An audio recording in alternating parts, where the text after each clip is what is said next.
Well, what is going on, YouTube? Welcome back to A Therapeutic Edge. I hope you guys are having a great day. I know I am. One of the reasons I am is because I have been carrying this all day and for a few days now, and I am really enamored. Okay, I don't own too many Microtechs. I've had a lot of them. I generally don't end up keeping them, primarily because I'm not a huge out the front fan. I do, of course, excuse my arm, have an LUDT that I absolutely love. This is a real slicer. This is a fantastic knife.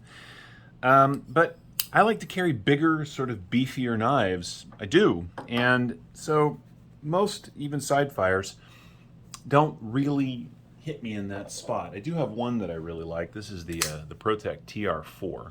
And you see the design here. It's got a really nice, generous forward finger choil, lots of room on the handle for grip. It is, this is a reasonably nice slice here of 154 cm steel. This is a nice all-around knife. And then I got this thing in my hands. The Stitch is an absolute monster. Now, it isn't as long as the TR4, but my God. Actually, I'll tell you what it reminds me of most in many ways. It reminds me of my SMF. It really does. Now, they have, similar cutting edges, similar ergonomics in hand, although this doesn't have quite the same swell that the SMF does. But, they are both just thick slices of their particular blade steel. This one happens to be in CPM 20CV. This one is an M390. These knives, well, they give you the same vibe in hand. They really do. Let's go ahead and put the SMF away for a while. The Stitch is a beast of a knife in all of the ways that I like a knife to be that way. It is tough. It is durable.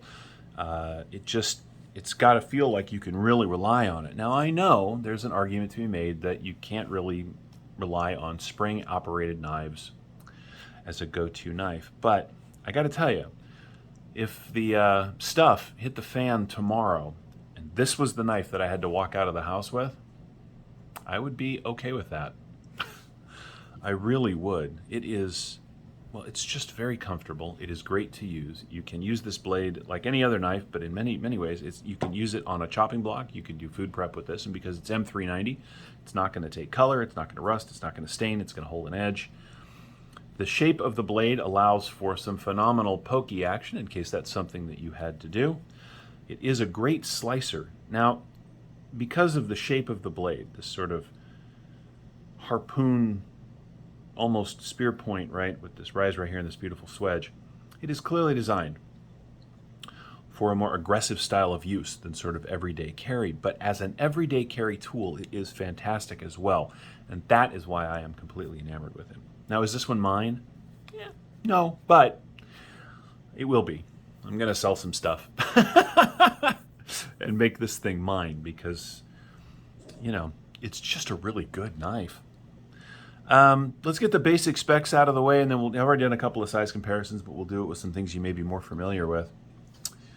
The blade on this guy is 3 inches of cutting, right, on 4 inches or just 3 3/4 inches of M390. The grip area, and in this case you include the choil because it's just part of the handle, right? You're looking at 5 inches, 5 1/4 almost inches of versatile handle space. I absolutely love that. The overall knife, I love this shape, but it's hard to measure out on the table. There we go. What are we looking at? We're looking at 8 1/2 inches overall, which is an ideal size for me. Now, you can close it one-handed. You can, of course, close it two-handed. The action is very good, super snappy. You're going to want to hang onto this thing when you fire it.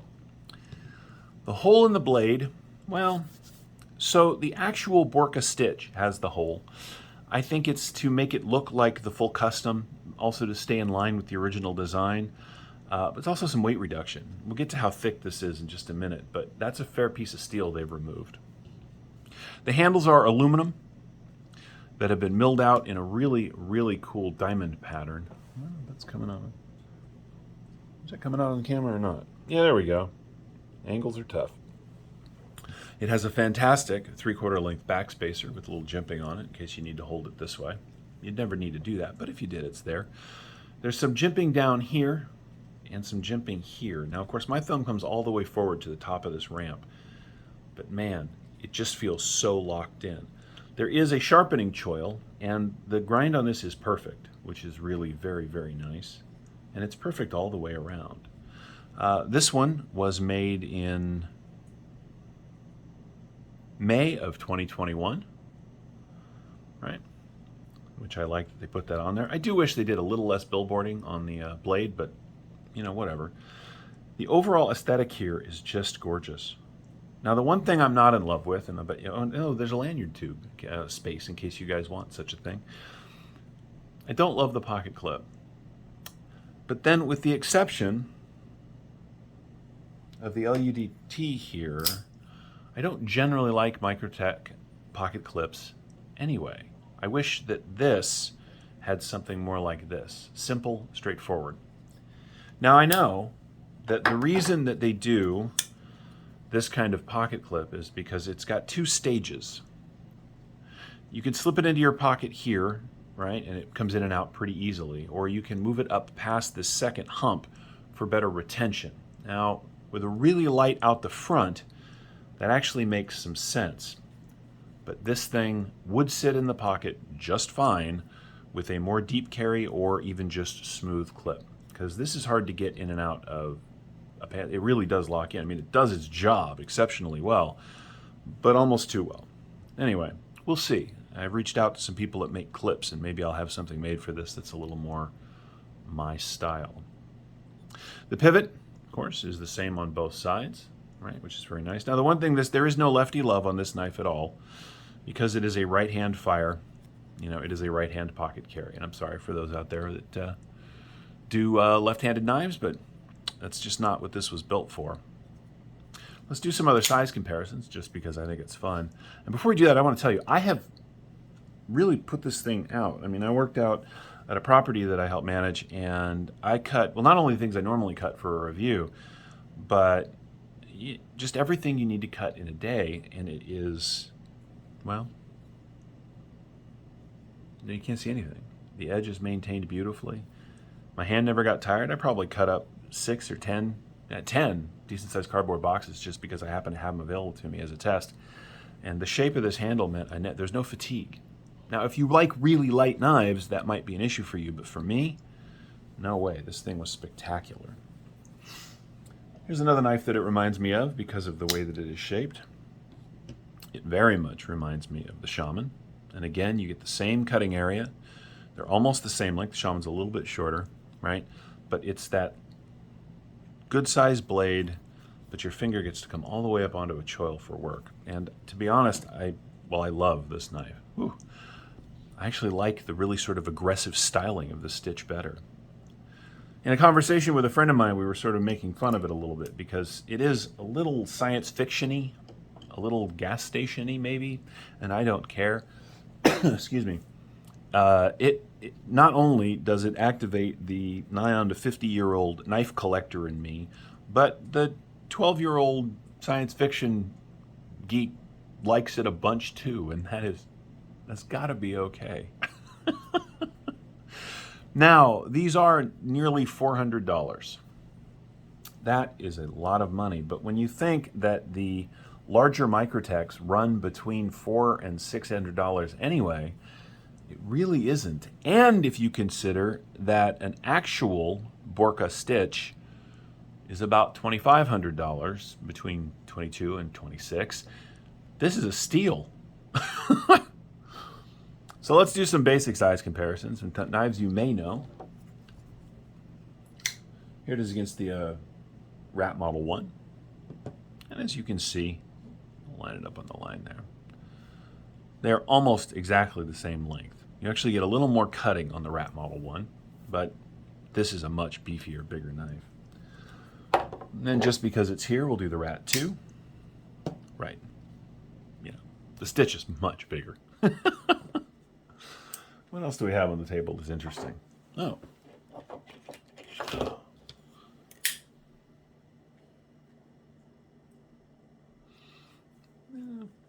All right, here we go. Sorry about that delay. This is the full-size Presidio 2, which of course is actually a slightly larger knife, more cutting area and stuff, but not nearly as interesting looking. And here it is against the Presidio 2 Mini.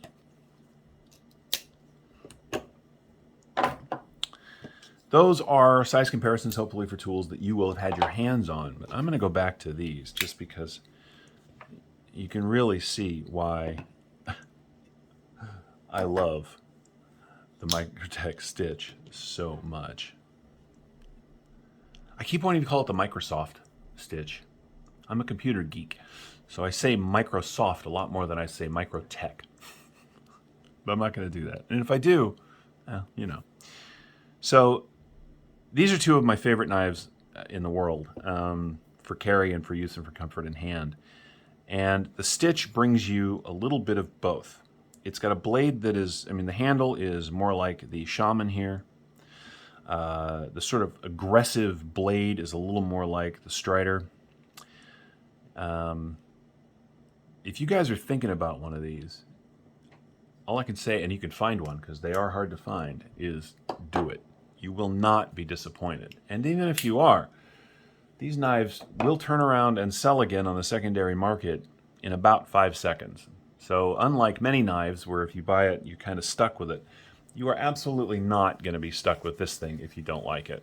You will be able to turn it around and move it without so much as a blink. And I really like that.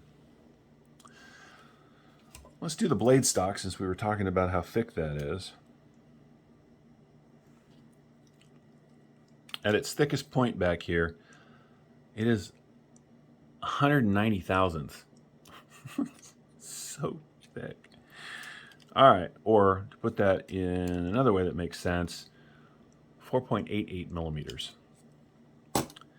That is a beefy chunk. I like the word beefy today, apparently. Chunk of M390. I really like the almost just the art that went into the design of this blade shape. I really do. This is just a fantastic knife. Yeah, okay, I admit it. I'm sort of fanboying on it over here, which is weird because I'm not really a Microtech guy. But again, that's primarily because my experience has been their out the fronts, and I'm just not really an out the front guy, you know? So let's see how much it weighs. We are coming in at 6.3 ounces, which is a significant knife in the pocket. Let's see how much the SMF weighs. So it's a little heavier than the SMF. And the Presidio, once again, is 5 ounces. So coming in, as it is, at 6.3. But yeah, look, you know what?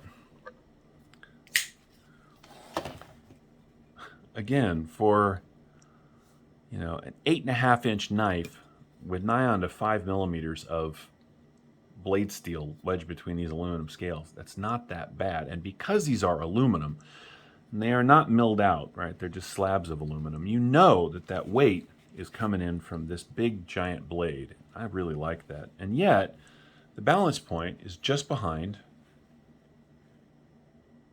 See if I can get it to do it. I did it earlier. The balance point is just behind the blade. So it's a well-balanced knife as well. Now, of course, the problem, it's an automatic. And that means that you cannot carry this legally, comfortably in a lot of places. Here in California, the rules are simple. You're allowed to own them, but you're not supposed to carry them. And I, of course, won't. I mean, I have, but I carried it on private property. I will carry it. I will. I'm going to carry it. I admit that. You should not if it's not legal where you live.